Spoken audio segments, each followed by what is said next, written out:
Welcome to the Wally Show Aftercast, all the stuff we didn't get to during the course of the show today. This is our second conversation about abortion and what we should do about the baby. No. Part 2. That was a long one. That was all a it was real yesterday. long one.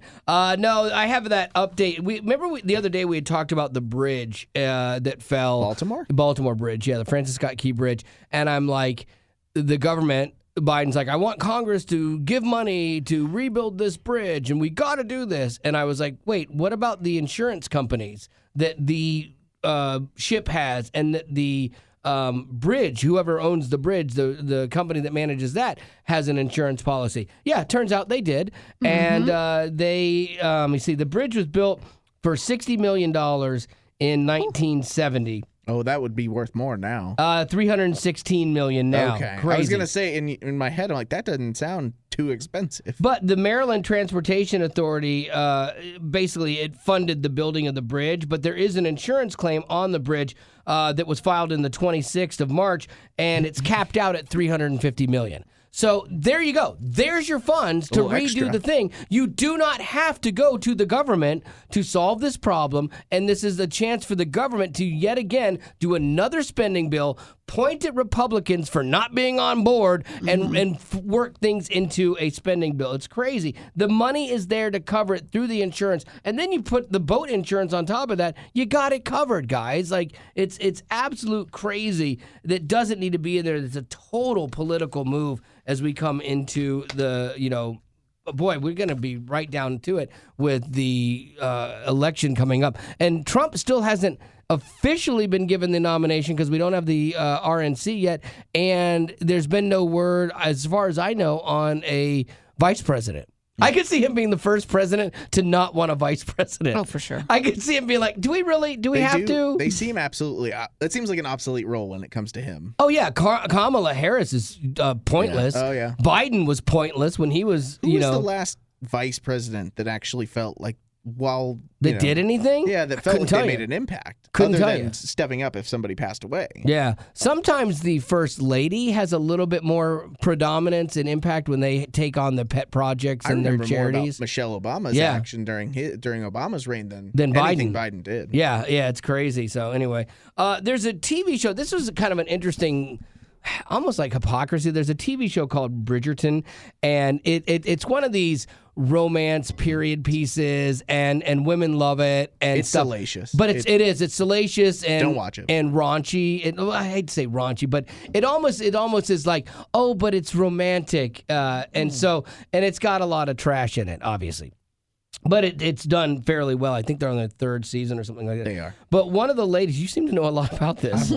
I've watched a couple episodes, and I was like, I am so far out on this. I'm done. There's no way I want to watch it. I wish I didn't like it. So Nicola Coughlan, I don't know her, but she's from Bridgerton. She's an Irish Catholic, and her family doesn't love all the racy stuff on the show. So she has it written into her contract that they have to make a PG cut of the TV show for her family to watch.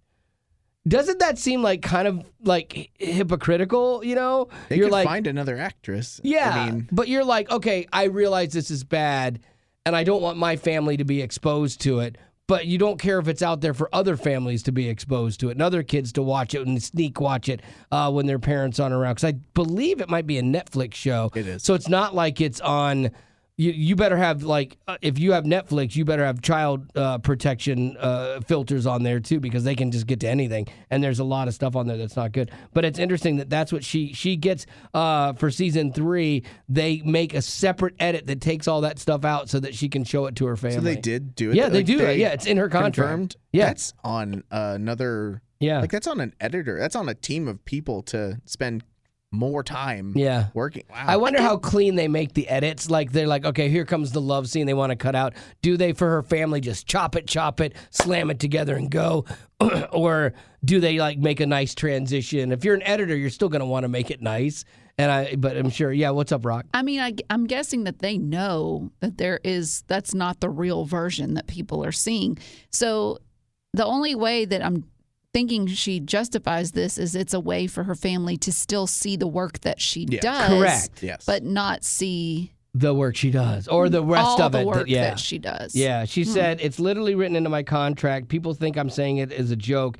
I just don't want to. I grew up Irish Catholic. That's not how we vibe. But it is. I bring this up because there is a point at which internally you have a struggle when you are doing something that is not, or that's counter to your faith. And you can do it for a while. Absolutely, you can do it for a while. You can get away with it for a while, but there will come a point in time where a choice has to be made. And I say this from like legit personal experience. You know, working in mainstream radio, it was the first 15 years of my career, and I did a lot of bad things. Yet it was weird because I was also a believer, and so I would be teaching boys 11th grade Sunday school and telling them not to listen to the radio show because you can't listen to it, it's bad. And then you're like, you're a hypocrite. I mean, I struggled through that of being a hypocrite. And I was being well paid for my job, and so that was hard to walk away from that. But then that job really devolved, and my faith increased, and so it was kind of like when I was at odds, something had to change. And I remember my wife telling me, she's like, you just keep running around circles with God. It's like you have to make a decision of the man you're going to be, and you have to be that. And she was really cool about it too, because she goes, you know, I'm going to love you and stay with you regardless of what you choose. You know what I want you to choose, but you're going to have to make this decision. And that was part of what set me on this path towards leaving that behind and going and coming to Christian radio, you know, because this was a great outlet because I still got to do what I love doing. And really the only thing I'm halfway decent at, you know, to make a living. And I didn't think it was possible. And so for me, I'm super thankful to be able to do this every day because I love it. And it's a good, healthy thing. And it's a healthy thing for me. And so I kind of hope that this lady gets to that point where you're like, yeah, you can do things like, and I would distance myself from some of the bad things. And there were things that we did in our studio that I actually left the studio for, you know, because I'm like, look, I know it was like really raunchy stuff. And like, I know I didn't want to shut down what the show was or the guys on the show, you know, because that's what we were successful. And so I'm like, I didn't want to be that guy that was the offended stick in the mud, you know, and so instead of being part of it, I would extricate myself from it and be like, look, I know you guys are going to do this, knock yourselves out.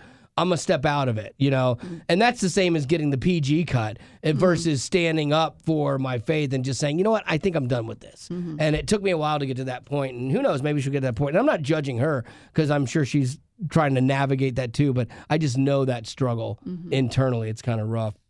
Lady Rock, what do you have? Well, if you've been on TikTok at any point in the past week, you've probably run across a video about Jojo Siwa. Yeah, it's blowing me up. She used to be Jojo with the Bobo. Yeah, she was on Dance Moms. She started out on Dance Moms. She was super young, just a little tiny kid, but she's now 20 years old, and she's only 20. Wow. And she's doing that thing that Miley Cyrus did, that so many have done, where they go from this sweet, innocent act to now someone who is pushing the limits. Yeah. And so she's trying to do that now, and she's getting a lot of heat for it. She came out with a new song called Karma. I would not suggest it. But anyways, she comes across, when you watch these videos, she comes across as very, very comfortable in her own skin, her biggest fan, very confident. Yeah. And then you read further into it. I found this article where she said that she admitted she's a super insecure person. Sure. And that she was insecure about her teeth, which if you've seen her teeth when she was younger, they're perfect. They're fine. There is nothing wrong with them at all. People would pay to have her teeth. But she spent $50,000 on new teeth, on veneers that look like perfection. I mean, they're a little bit off, but not like jacked up grill. No, yeah, not something that like maybe some braces could have handled for $4,000. Like, yeah, $50,000. That's a lot of money. $50,000 over something that you were insecure. I get, like, I can feel that way sometimes because my teeth aren't straight, but I know that it's not part of my identity, right? And so it's just scary to think that she's willing to spend $50,000 on something that minuscule. At least that's how I see it. Sure. Especially when you look at what she was working with, and there was nothing wrong with that. But to say that you're a super insecure person, you are setting yourself up for even more insecurity, because when your identity is woven into what others think of you, the internet is a very negative place. I do feel bad for her, and this is none of this is to be like, oh, I'm judging Jojo Siwa, because I do feel bad for her. If you are insecure and you put yourself into that spotlight, you are going to take so many arrows, and she's going to take some that are justified and some that are not. And they all sting, especially if you don't have the thick skin to handle it. But then she gets this bravado of, well, I don't care. I guarantee you they eat her. They eat her alive in her quiet moments, And she already wasn't like on the best mental health track. She was that kid.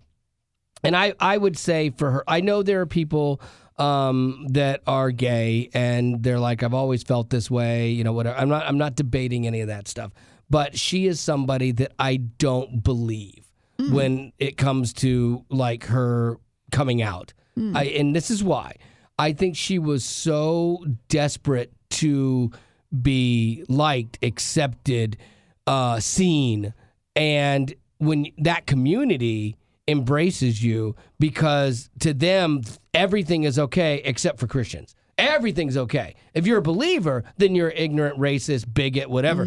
And so, but if you love, anything, then you're in our group. And I think that they were like, yeah, we love you so much, and they rally around her. But now she's saying dumb things that is actually making some of them step away from her. But if I were a betting person, I would venture to say that you will see her somewhere a few years from now be like, oh yeah, I'm not gay anymore, kind of thing. Because I truly, truly believe that it was one of those things with her.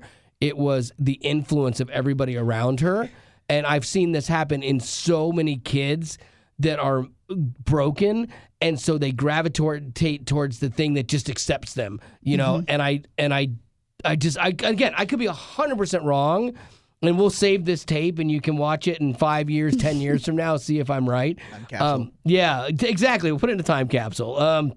But I think that I just truly believe that she was unduly influenced, and that led her to where she.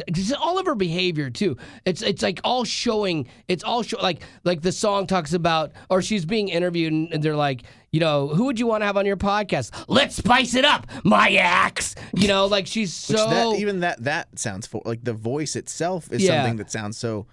She's so hard being like, and a look, terrible choice. I'm out, and I have an ex, and I have a past, and I'm so crazy. Hard trying to prove like herself. That is the crazy thing to me within like LGBTQ stuff, is that they're allowed to have every opinion, and you have to accept everything they believe, but they don't have to accept that you don't believe what they believe, and they're very militant about it.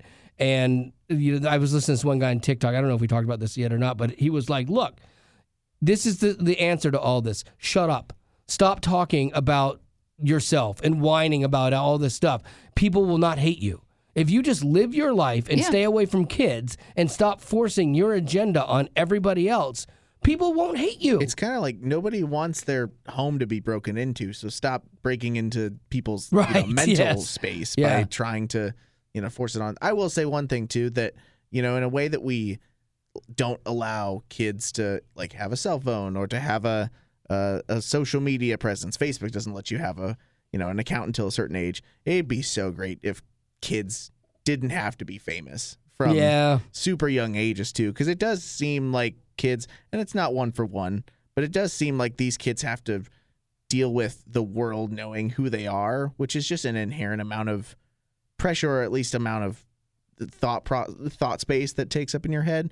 And I can see how that would be tough. No one's ready. No one's wired for fame. You shouldn't be able to claim fame until you're 18 or older. Even then, fame is so difficult. Fame and money are two very difficult things to balance, and they can undo you. And when you're not, this is the funny thing too, we're like, yeah, but at 18, you're not really old enough to vote even, yet at 8, you're like, hey, choose your gender. Like, it's just like that rational adults actually believe that is healthy and is a good thing is mind-boggling to me. We don't let you drink. We don't let you vote at 18 because you're not old enough to handle it or responsible enough. But literally a 5-year-old could like get their gender changed. It's lunacy, man.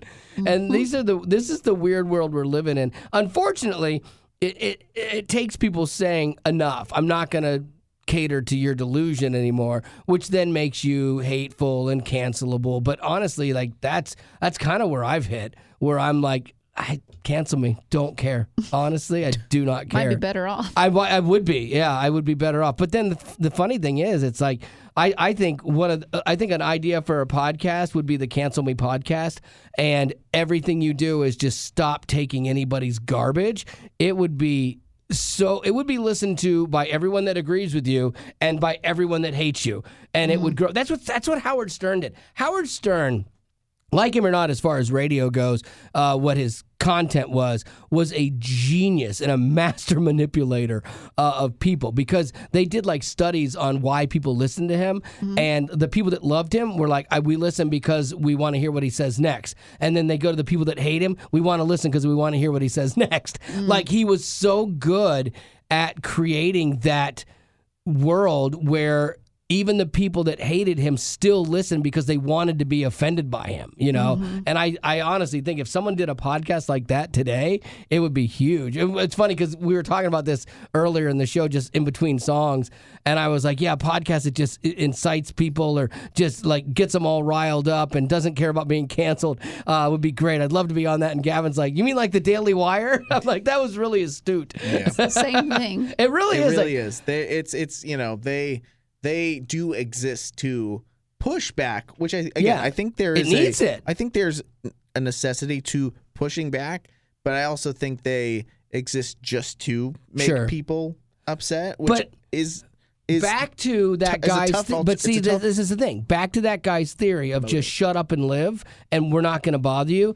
If you had not swung so far to this lunacy left, you would not have the extreme right having to feel like I've got to push back against you, and I've got to shove you back into a box, and I've got to stop you. Yeah. You wouldn't have that. You know, it's basically living out equal and opposite reaction. Newton's theory is also political. You know, it's for them, it's the theory of relativity, and all of these things are like science based, but it's also political. I don't think that when people are more moderate and are balanced, and you're not out pushing things on people, people won't resist you. But the minute you start pushing your ideology, it's like why people resist faith. Because if Christians are like, I do believe that Jesus is the only way to heaven. So like, I'm going to be very clear about that. But when people say, well, my way is the only way, my religion, my denomination is the only way, of course people are going to push back. Of course you're going to have people that are like, well, that's not true. And so that's a hard one to navigate. And it's a hard truth that I believe fervently, you know. And so I think you still have to navigate that truth with kindness and grace inside of that for somebody that doesn't share what you necessarily believe. And you also have to have, you know, if you're going to go out there and have, you know, present a tough argument, a tough thing for, let's say, the left to hear, and then they do come back at you in a crazy way. Right. You also still have to be ready to not lash back. Like, it's not a, you know, a boxing match. And that's part of the effect of Jesus telling us to turn the other cheek, is that I think, and he was good at it. Jesus could turn the other cheek, but he was also really good at being active and righteously ferocious when he needed to in calling people out. Yeah, and he excelled at love too. You know, he excelled at truth with love, you know, and that was his bread and butter. And I love the fact too, because we were talking about, again, during the show, during songs, the importance of Jesus in faith as far as being here on earth and experiencing what we experience, and it's being able to point back to how did he handle a situation. And he was so good with the lost. That's what I've always loved about him. My pastor used to say, people who are nothing like Jesus, because he was so good with the broken. I didn't come here to heal the well. I came here to heal the sick. He was so good with the outcast and the people that the church or the religious leaders at the time had turned their back on.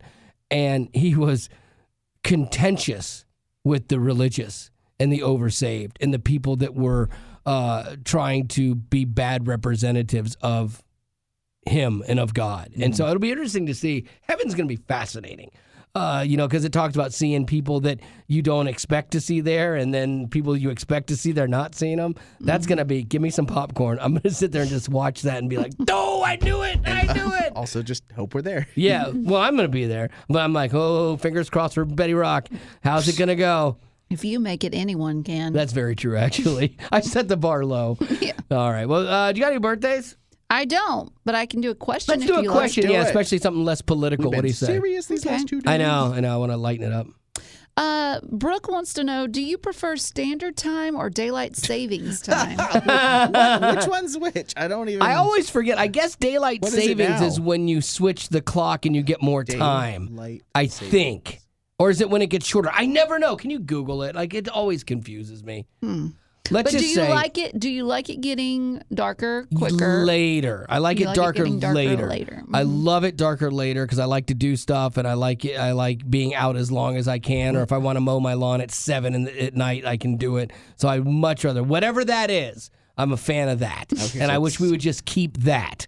I don't think we should be switching back and forth. Just keep one. So daylight savings time is summer. Okay.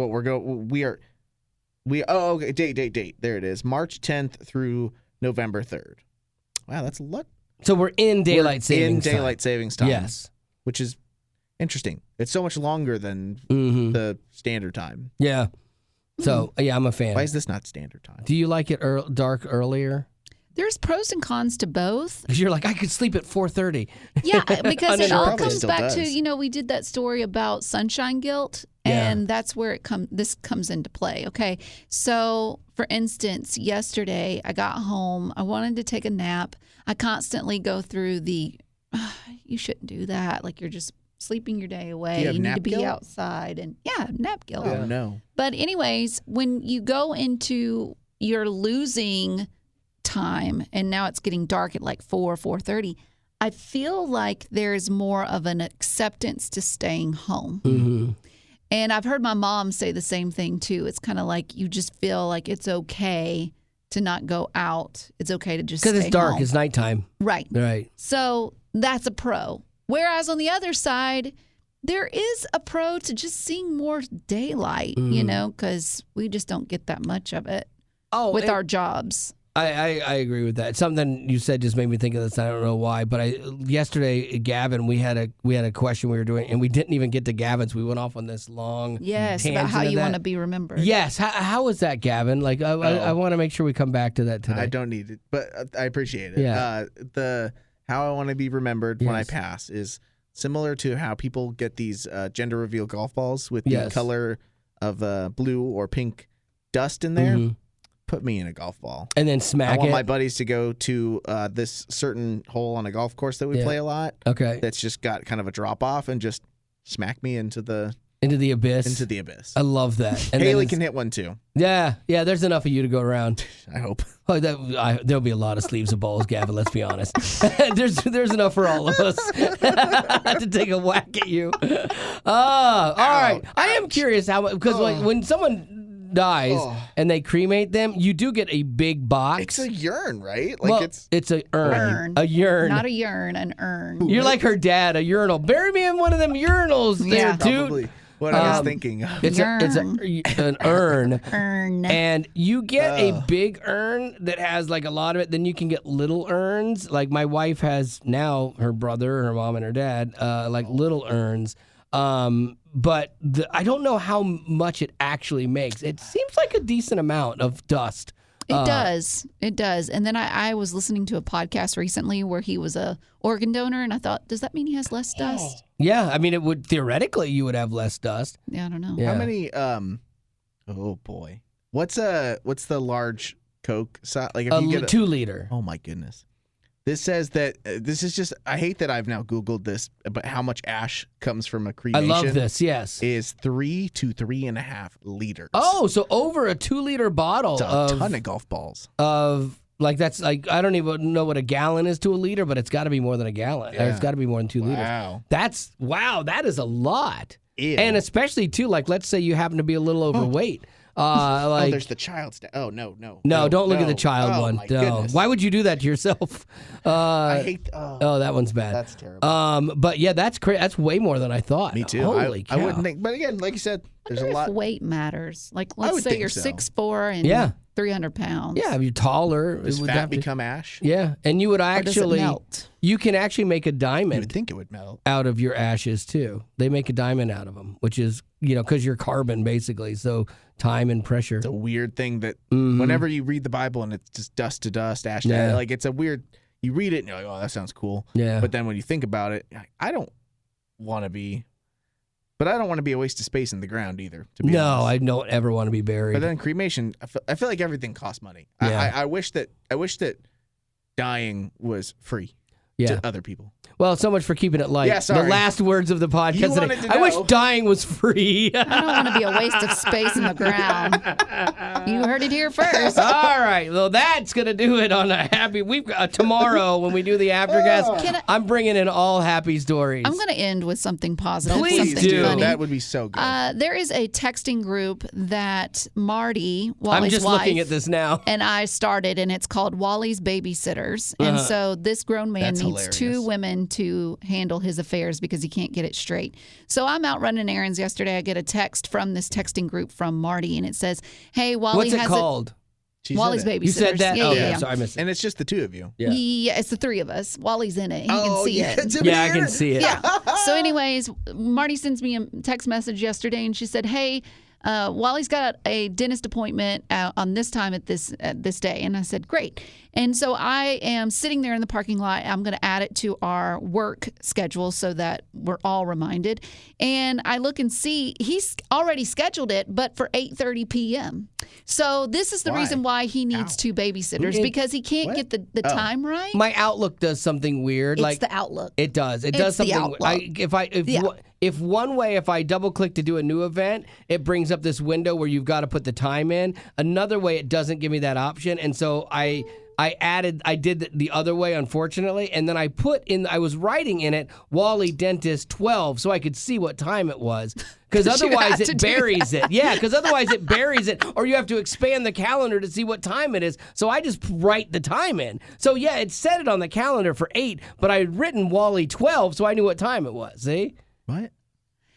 In the note. He can't get the settings right on where to set the time. Sure. So instead of getting that right, he just scheduled it for whenever. I just but wrote in Wally the label, 12, right. He put Wally dentist it could be appointment at 8:30, but then it said, yeah, okay. in the title it says at noon. Like Outlook That's put it at smart. 8:30, but I just put it at Is noon. it? Yeah, because that's what I'm going to look at. I'm not going to expand it. Yeah, if you're seeing the day and seeing the block just on Right, part quick, of the day, yeah. on Outlook, on our email, it just is on the day. It doesn't. You have to click into it to see the And I hate graph. clicking into it. But I like things to be organized. Right. So she sent me a text to let me know. So I got it rescheduled. But now she's got it rescheduled for a different day. And she texted us while we were in this Aftercast. And so I'm changing it there.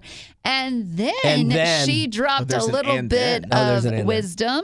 She said, he forgot your buffalo chicken dip today.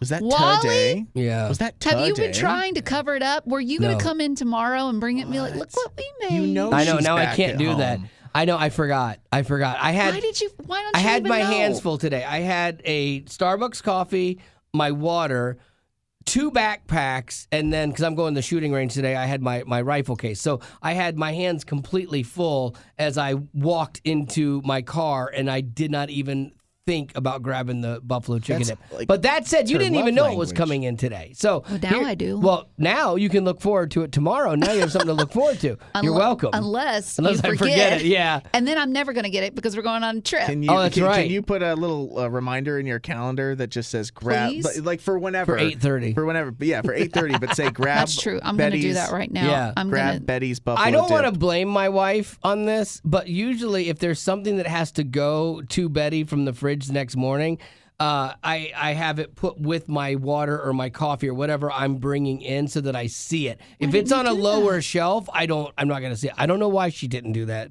I don't know why she I don't know. didn't do that. Okay. Yeah, I don't know why. So another thing that we have shared on our phones is that I have set reminders. So I can make it where a reminder is going to go off on all 3 of our phones at a certain time. And this doesn't even impact me. Yeah. And that's exactly what's going to happen. So around what time do you leave your house? He lives at in the morning? 4:30.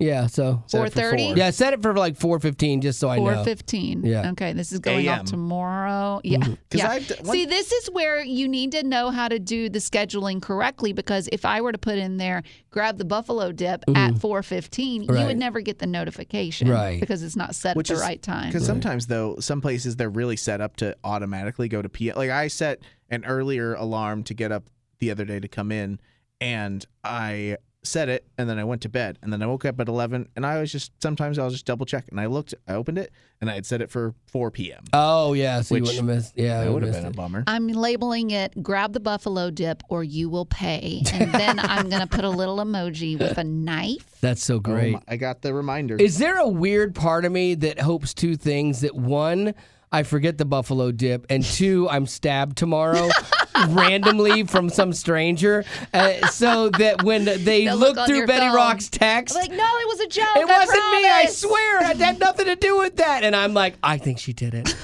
It was her. So you didn't die in this situation? I don't want to die, but I definitely would be like, I think it was her. She smelled of Buc-ee's. Thank you. Yeah.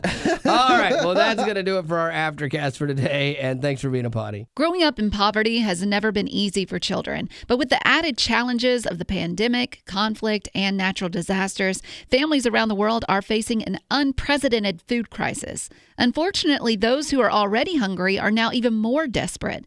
But by sponsoring a child through compassion, you can help provide life-sustaining essentials such as food and clean water. And with your compassionate support, that child can not only survive, but also flourish. You can find out how and choose a child to sponsor when you click on the compassion banner at wayfm.com.